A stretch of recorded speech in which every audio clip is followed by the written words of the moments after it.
អ្នកគួរតែអនុវត្តជាមួយសិលកិច្ចការដែលគេធ្លាប់ប្រឡងពីឆ្នាំចាស់មុនអញ្ចឹងដើម្បីធ្វើវិញ្ញាសាបែបនេះក្នុងការគិតគឺខុសពីការគិតក្នុងការធ្វើវិញ្ញាសាដែលមានដំណោះស្រាយពេញលេញ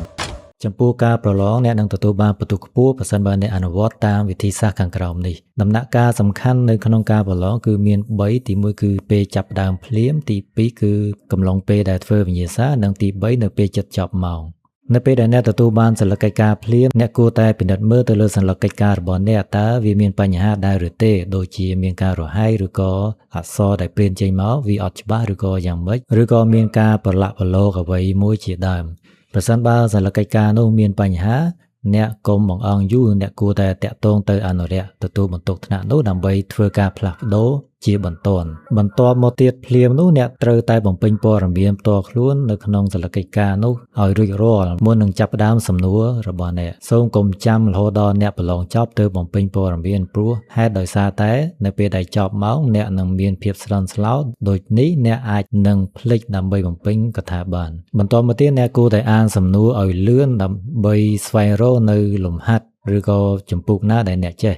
ជាធម្មតាអ្នកតែងតែពូកែទៅលើចម្ពោះណាមួយជាងចម្ពោះណាមួយទៀតឧទាហរណ៍ដូចជាអ្នកខ្លះពូកែខាងអគ្គិសនីអ្នកខ្លះពូកែខាងមេកានិកជាដើមនៅពេលនោះអ្នកអាចកត់សម្គាល់ថាលំហាត់ដែលគេចេញមកគឺភាគច្រើនចេញនៅក្នុងចម្ពោះណាមួយសិនបើអ្នករកឃើញថាមានសំណួរណាដែលនៅក្នុងចម្ពោះណាដែលអ្នកពូកែអ្នកគួរតែកត់សម្គាល់វាទុកនៅលើกระดาษព្រាងដើម្បីងាយស្រួលនៅពេលដែលអ្នកចាប់ដើមធ្វើអ្នកអាចធ្វើសំណួរណាដែលអ្នកចេះមុនជាធម្មតាការតាក់តែងវិញ្ញាសាគេតែងតែរៀបចំតាមលំដាប់លំដោយនៃកម្រិតវិញ្ញាសាពីស្រួលទៅលំបាកសំណួរដែលស្រួលជាងគេបំផុតនោះគឺនៅផ្នែកខាងលើហើយសំណួរដែលពិបាកគេដាក់នៅខាងក្រោមជាទូទៅសំណួរដែលពិបាកតែងតែទទួលបានពិន្ទុច្រើនជាងសំណួរដែលស្រួលតែនៅក្នុងការប្រឡងយើងមិនគួរផ្ដោតទៅលើស្រួលពិបាកទេឲ្យតែសំណួរណាដែលអ្នកអាចគិតថាអាចធ្វើចេញអ្នកគួរតែចាប់ផ្ដើមធ្វើវាមុនវាមិនខុសពីយើងកំពុងតែញ៉ាំបាយទេនៅពេលដែលយើងអង្គុយនៅតុហើយមានម្ហូបជាច្រើននៅលើតុយើងតែងតែសង្វាតទៅម្ហូបណាដែលឆ្ងាញ់មុនហើយប្រសិនបើយើងអាឡ័យតែញ៉ាំតាមលំដាប់លំដោយនៅពេលនោះយើងនឹងញ៉ាំម្ហូបដែលអត់ឆ្ងាញ់ទៅយើងឆ្អែតនៅពេលហ្នឹងយើងមិនអាចទៅញ៉ាំម្ហូបឆ្ងាញ់បានទេនៅពេលនោះយើងច្បាស់ជាស្ដាយក្រោយដូចគ្នាដែរបើសិនបើយើងចំណាយពេលវេលាទៅធ្វើលំហាត់ដែលយើងអត់ចេះច្រើនយើងនឹងខាតពេលច្រើនហើយបើយើងព្យាយាមគិតកាន់តែយូរទៀតយើងនឹងកាន់តែខាតពេលកាន់តែច្រើនថែមទៀតនៅពេលនោះយើងមិនអាចមានឱកាសក្នុងការបញ្ចប់នៅលំហាត់ឬក៏សំណួរណាដែលយើងចេះនោះទេនៅពេលដែលអ្នកចាប់ផ្ដើមឆ្លើយនឹងសំណួរឬក៏ធ្វើលំហាត់ណាមួយអ្នកគួរតែអានប្រធានឲ្យបានច្បាស់អានដើម្បីឲ្យដឹងថាតើសំណួររបស់គេសួរអំពីអ្វីហើយគេផ្ដល់នូវសមត្ថកម្មអ្វីខ្លះនៅពេលនោះយើងនឹងដឹងថាតើយើងនឹងត្រូវប្រើរូបមន្តអ្វីហើយនៅពេលនោះយើងនឹងអាចត្រៀមនៅរូបមន្តដែលពាក់ព័ន្ធដើម្បីដោះស្រាយលំហាត់នោះឧទាហរណ៍ដូចជាលំហាត់មួយគេសួររអង្គតង់សិតេចរ៉នហើយគេប្រាប់តង់ស្យងហើយគេអត់ប្រាប់តម្លៃ resistance ទេនៅពេលនោះគេច្បាស់ជាប្រាប់អ្វីមួយដែលធ្វើឲ្យយើងអាចរកនៅតម្លៃ resistance បានជាក់ជាមិនខាននៅពេលខ្លះសំណួរមួយមិនមែនប្រើត្រឹមតែរូបមន្តតែមួយនោះទេគេច្បាស់ជាលាយនៅរូបមន្ត2ទៅ3ដើម្បីឲ្យមានការលំបាកកាន់តែច្រើនដូច្នេះហើយមុនពេលដែលយើងចាប់ផ្ដើមធ្វើយើងគួរតែរៀបប្លង់តើគេសួររកអ្វីនៅពេលនោះគេប្រាប់អ្វីខ្លះអ្វីដែលគេមិនទាន់ប្រាប់ហើយសមត្ថកម្មអ្វីខ្លះដែលគេប្រាប់មកថែមទៀតដើម្បីឲ្យរកឃើញទំហំមួយនោះអញ្ចឹងយើងគូសផែនទីនិងប្លង់នឹងដើម្បីដេញតរហូតទៅយើងដឹងថាតើយើងត្រូវចាប់ផ្ដើមរកពីអ្វីមកមុនហើយបន្ទាប់ពីអ្នកទាំងអស់គ្នាបានធ្វើលំហាត់ដែលចេះរួចអស់ហើយនៅសល់ម៉ោងអ្នកទាំងអស់គ្នាច្បាស់ជានៅសល់លំហាត់ខ្លះតែឬក៏សំណួរខ្លះដែលអ្នកមិនទាន់ចេះនៅពេលនោះអ្នកទាំងអស់គ្នាមិនគួរទុកចន្លោះទុកលំហាត់សំណួរនឹងចោលទេព្រោះថាបើសិនបើអ្នកអត់ឆ្លើយសំណួរនោះទេអ្នកនឹងទទួលបានពិន្ទុ0ដោយស្វ័យប្រវត្តិជួនកាលសំណួរមួយចំនួនដូចជា multiple choice question ដូចជា QCM ដូចជាគូផ្គងដូចជាបំពេញរបស់អីហ្នឹងពេលខ្លះយើងអាចទាយបានដូចជាសំណួរ QCM យើងអាចមាន4ជម្រើស5ជម្រើសអញ្ចឹងទៅយើងទាយយកមួយទៅអញ្ចឹងមានន័យថាយើងមានឱកាសត្រូវ20% ដែរព្រោះថាมันមានច្បាប់ណាមិនឲ្យយើងទាយនោះឡើយក៏ប៉ុន្តែអ្នកត្រូវប្រកាសក្នុងចិត្តថាក្នុងការប្រឡងនេះបើសិនបើអ្នកទាយខុសតើមានការដកពិន្ទុដែរឬទេក្នុងការប្រឡងទូទៅគឺជាធម្មតាតែងតែមិនមានការដកពិន្ទុចំពោះការទូទាយខុសនោះទេ ប្រសិនបើមានការប្រឡងពិសេសណាមួយដែលក្នុងការជ្រើសរើសចម្លើយខុសហើយគេដកបន្ទុកអាហ្នឹងយើងមិនអាចប្រើវិធីនេះបានទេដោយសារតែនៅពេលដែលយើងទាយខុសយើងអាចថយបន្ទុកទៅវិញតែចំពោះការប្រឡងធម្មតាដូចជា diploma ដូចជាបាក់ឌុបឬក៏ប្រឡងចូលរៀននៅតាមមហាវិទ្យាល័យប្រឡងគ្រូជាដើមនោះយើងអាចអនុវត្តតាមវិធីសាស្ត្រនេះបានចំពោះការប្រឡងមួយចំនួនគឺទាមទារឲ្យអ្នកសរសេរនៅចម្លើយដំណោះស្រាយរបស់អ្នកពេញលេញរួមទាំងចម្លើយរបស់អ្នកផងដែរឧទាហរណ៍ដូចជាការប្រឡង diploma បាក់ឌុបជាដើមក៏តែចំពោះការប្រឡងមួយចំនួនដូចជាការប្រឡងអន្តរជាតិ IGCSE ឬក៏ A level អីគឺគេអត់ទាមទារដំណោះស្រាយពេញលេញនោះទេគឺគ្រាន់តែផ្ដោតទៅលើចម្លើយដែលត្រឹមត្រូវតែប៉ុណ្ណោះដូច្នេះអ្នកគួរតែស្វែងយល់អំពី nature របស់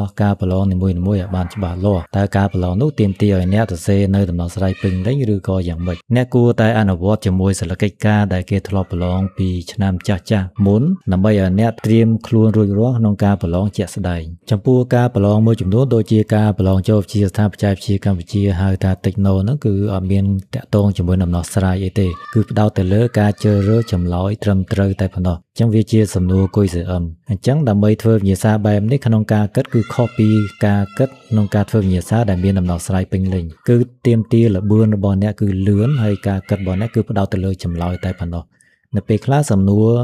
មួយហ្នឹងវាមានចម្លើយច្រើនក៏ប៉ុន្តែចម្លើយមួយចំនួនយើងដឹងថាវាខុសបាត់ទៅហើយអញ្ចឹងយើងអាចលុបវាចោលបានយើងនៅសល់តែចម្លើយណាដែលអាចត្រឹមត្រូវតែប៉ុណ្ណោះអញ្ចឹងអ្វីដែលយើងអាចជ្រើសរើសគឺកាន់តែតិចទៅហេតុនេះហើយដែលយើងក្នុងការឆ្លើយវិញ្ញាសាបែបនេះយើងត្រូវផ្ដោតទៅលើបច្ចេកទេសខុសពីការប្រឡងធម្មតាសរុបមកទោះបីជាអ្នកត្រៀមប្រឡងអ្វីក៏ដោយអ្នកគួរតែយកវិញ្ញាសាចាស់ៗដែលធ្លាប់ចេញឆ្នាំមុនហ្នឹងយកមកសាកល្បងធ្វើឡើងវិញក្នុងរយៈពេលដែលគេកំណត់ឧទាហរណ៍ថាវិញ្ញាសាមួយហ្នឹងគេកំណត់ឲ្យអ្នកធ្វើក្នុងរយៈពេល60នាទីហើយក្នុងរយៈពេលហ្នឹងតើអ្នកអាចធ្វើទាន់ម៉ោងដែលគេឲ្យដែរឬទេបើសិនបើអ្នកធ្វើមិនទាន់ម៉ោងទេមានន័យថាវិធីសាស្ត្រដែលអ្នកកំពុងតែធ្វើហ្នឹងគឺមិនត្រឹមត្រូវទេអញ្ចឹងអ្នកគួរតែផ្លាស់ប្ដូរបច្ចេកទេសក្នុងការឆ្លើយនៅវិញ្ញាសានោះធ្វើ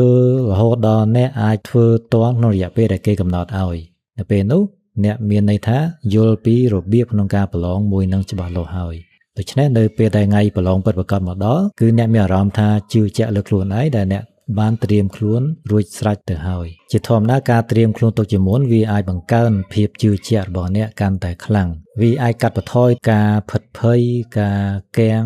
ដែលធ្វើឲ្យខាតពេលវេលានៅពេលខ្លះលំហាត់ចេះសោះនៅពេលដែលយើងភិតភ័យយើងអត់មានចំណូលចិត្តលើខ្លួនឯងយើងមិនអាចទទួលបានលទ្ធផលល្អក៏អាចថាបានដូច្នេះយើងត្រូវតែត្រៀមខ្លួនដើម្បីឲ្យមានភាពជឿជាក់ឧទាហរណ៍ថាយើងអត់ធ្លាប់ទៅកន្លែងណាមួយសោះនៅពេលដែលយើងទៅលើកទី1យើងច្បាស់ជាមានអារម្មណ៍ថាប្លែកយើងភ័យក៏តែបើសិនបើយើងធ្លាប់ទៅទីកន្លែងនោះដដែលរាល់ថ្ងៃវាជារឿងធម្មតាវាមិនខុសពីយើងចូលទៅថ្នាក់រៀនដែលយើងទៅរាល់ថ្ងៃនៅពេលហ្នឹងគឺយើងអារម្មណ៍របស់យើងគឺអត់ប្រែប្រួលអីទេក៏តែបើសិនបើសុកឲ្យយើងទៅចូលថ្នាក់ផ្សេងដែលយើងអត់ធ្លាប់ចូលពីមុនយើងមានអារម្មណ៍ថាបុកពោះមានអារម្មណ៍ថាភ័យមានអារម្មណ៍ថាអត់ជឿជាក់លើខ្លួនឯងដូច្នេះហើយក្នុងការបង្កើនភាពជឿជាក់នេះគឺយើងព្យាយាមធ្វើវាឲ្យបានច្រើនដងគឺយើងធ្វើរឿងដដែលរហូតដល់ស៊ាំជាមួយវាទៅនៅពេលនោះអាភាពជឿជាក់របស់យើងហ្នឹងកាន់តែកើនឡើងថែមទៀតហើយប្រសិនបើក្នុងករណីដែលអ្នកកំពុងតែនៅក្នុងមណ្ឌលប្រឡងហើយចៃដន្យអីអ្នកកើតមានអារម្មណ៍ដែលធ្វើឲ្យអ្នកភ័យអ្នករន្ធត់អ្នកតក់ស្លុតធ្វើឲ្យគិតអីអត់ចេញនៅពេលនោះអ្នកទាំងអស់គ្នាត្រូវដកដង្ហើមឲ្យវែងហើយបិទភ្នែកមកស្ទុះក្នុងរយៈពេលប្រហែលវិនាទីទៅនៅពេលនោះព្យាយាមផ្ដោតទៅលើការប្រឡងនឹងឡើងវិញនៅពេលនោះអ្នកនឹងមានអារម្មណ៍ធូរស្បើយជាងមុនជាមិនខានមានវិធីសាស្ត្រមួយទៀតដើម្បីកាត់បន្ថយភាពភ័យតក់ស្លុតនេះគឺអ្នកទាំងអស់គ្នាព្យាយាមចូលរួមការប្រឡងផ្សេងៗឲ្យបានច្រើនដូចជានៅតាម high school ឥឡូវគឺមានការប្រកួតជាច្រើនដែលអ្នកទាំងអស់គ្នាអាចចុះឈ្មោះចូលប្រឡងបានការប្រឡងខ្លះវាអត់ល្បីអត់អីមែនក៏ប៉ុន្តែវាធ្វើឲ្យយើងស្វងជាមួយការប្រឡងយើងអត់ខ្លាចជាមួយវានៅពេលដែលយើងមានបទពិសោធន៍កាន់តែច្រើនទៅគឺការភ័យខ្លាចហ្នឹងនឹងបាត់បង់បន្តិចម្ដងជាមិនខាននៅមុនពេលថ្ងៃប្រឡងមកដល់អ្នកគួរតែវឹកហាត់ការគ្រប់គ្រងអារម្មណ៍របស់អ្នកជាមុនឧទាហរណ៍ដូចជាការធ្វើសមាធិនេះគឺគ្រាន់តែយើងអង្គុយពេនភ្នែន